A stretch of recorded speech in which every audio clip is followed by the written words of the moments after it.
पेश खबरें 24 की रंगारंग दुनिया से। शोहर मेरे बचपन के दोस्त, शादी का फैसला बाद में किया। हाल ही में अदाकारा अलीबा हबीब निजी टीवी के प्रोग्राम में बतौर मेहमान शरीक हुई, जहां उन्होंने निजी जिंदगी और करियर समेत मुख्तलिफ मौज़ूआत पर खुलकर इजहार किया। प्रोग्राम के दौरान करियर से मुतल्लिक बात करते हुए अलीबा हबीब ने बताया कि मैंने ज़माना है तालिबे इल्मी से मॉडलिंग का आगाज़ किया। जब मैं स्कूल में पढ़ती थी तब मॉडलिंग के लिए ऑडिशन दिया और मुझे मुंतखब कर लिया गया। स्कूल में पढ़ने की वजह से वालिदा ने मुखालफत की, लेकिन वालिद ने मॉडलिंग करने की इजाज़त दी और यूं मेरा करियर शुरू हुआ। अदाकारा नरगिस पर मुबैना तशद्दुद मुलजिम शोहर को शामिल तफ्तीश होने का हुक्म।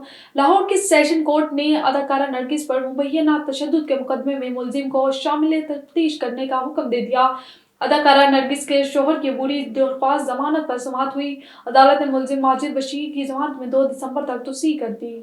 और शाहरुख खान ने इब्तिदा में करण अर्जुन में काम करने से इनकार कर दिया था। फिल्म की कास्टिंग के हवाले से गुफ्तगू करते हुए 75 साला हदायतकार राकेश रोशन ने कहा कि वो अजय देवगन और शाहरुख खान को कास्ट करना चाहते थे, लेकिन दोनों ने मना कर दिया। ताहम बाद में शाहरुख खान तैयार हो गए, लेकिन उनका कहना था कि वो स्टोरी से मुतमईन नहीं।